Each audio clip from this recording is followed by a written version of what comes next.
Halo, perkenalkan nama aku Kamil. Hai, saya Amira. Hai, nama aku Gempita. Nama aku Nau.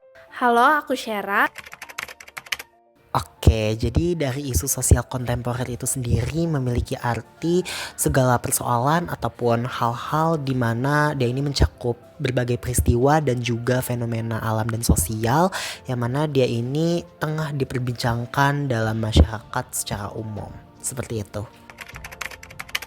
Nah, untuk contoh-contohnya sendiri itu mencakup pembulian, korupsi, kesenjangan sosial seperti si kaya makin kaya dan si miskin makin miskin, lalu terorisme dan bahkan fenomena alam seperti perubahan iklim juga termasuk ke dalam contoh dari isu sosial kontemporer itu sendiri.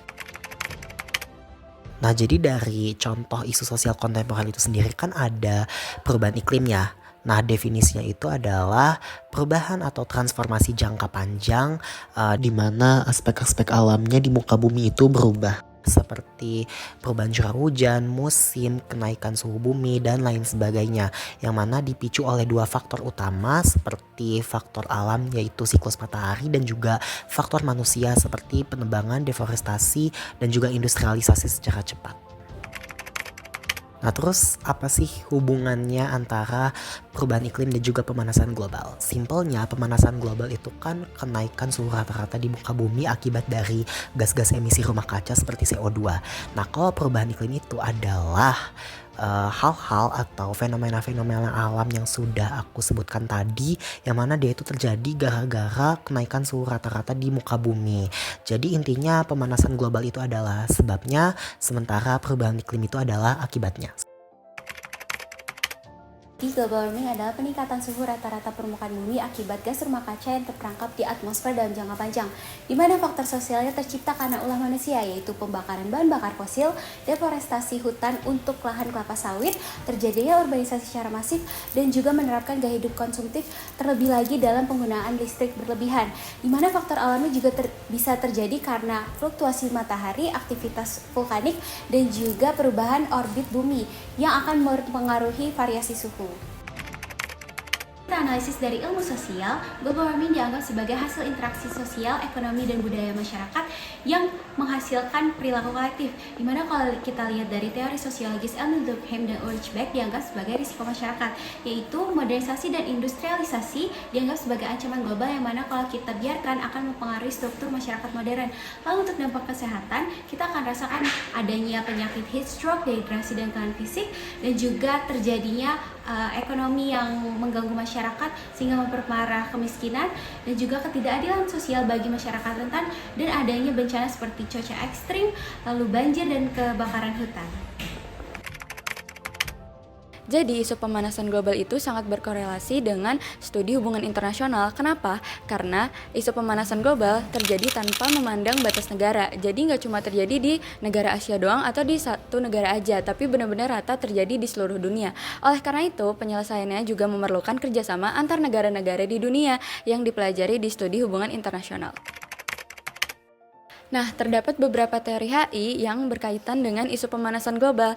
Pertama adalah teori liberalisme yang memandang secara positif, lalu teori realisme yang memandang secara negatif, lalu ada teori konstruktivisme yang memandang dari segi norma dan identitas dasar kita sebagai seorang manusia, dan green theory yang memandang dari segi lingkungannya.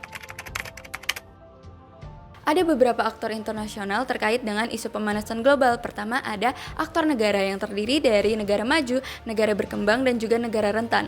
Yang kedua adalah organisasi internasional yang terdiri dari NFCCC, IPCC, dan MDBS. Dan yang terakhir adalah aktor non-negara yang terdiri dari pemerintah subnasional dan organisasi non-pemerintahan. Kalau Anda menanya tentang apa yang terjadi di Darfur ya, sebenarnya ini semua balik ke Februari 2003 di mana militia known as SVA NGEM, mereka itu melakukan serangan terhadap Khartoum yang which is ibu kota dari Sudan. Mereka itu melakukan serangan tersebut karena menuntut pemerintah atas melakukan eksploitasi alam yang terjadi di Darfur. Oleh serangan-serangan itu, pemerintah akhirnya membentuk militia yang disebut dengan Janjaweed. Janjaweed ini melakukan genosida, pemerkosaan terhadap kaum-kaum non-Arab yang ada di Darfur. Hal-hal ini itu berujung dengan 300.000 korban jiwa serta 2,5 juta pengungsi yang dimana 1 juta dari mereka kabur terhadap negara-negara tetangga. Relevansi konflik Darfur terhadap pemanasan global ialah di sini itu menunjukkan bahwa pemanasan global itu dapat mempengaruhi tidak hanya dalam ekologis dan lingkungan tetapi terhadap isu-isu sosial. Konflik Darfur menunjukkan bahwa pemerintah yang tidak mampu mengelola sumber daya alam dapat melakukan berbagai macam pelanggaran-pelanggaran HAM. Makanya dari situ pemanasan global juga berpengaruh terhadap stabilitas sosial. Jadi dari penjelasan-penjelasan sebelumnya diperoleh kesimpulan bahwa pemanasan global merupakan isu kontemporer karena bersifat transnasional, melibatkan multi aktor dan multisektor, serta menjadi perbincangan atau isu di dalam media nasional dan forum internasional. Ada beberapa saran yang dapat dilakukan oleh negara di dunia ini. Yang pertama, melakukan kerjasama antar negara untuk menciptakan langkah atau arah kebijakan untuk membuat bumi menjadi lebih baik untuk dihuni. Yang kedua, memberikan pemahaman kepada masyarakat agar dapat menyikapi pemanasan global dengan lebih baik. Yang ketiga, transisi energi secara perlahan ke penggunaan energi terbarukan. Dan yang terakhir, mengeksekusi kebijakan pro lingkungan.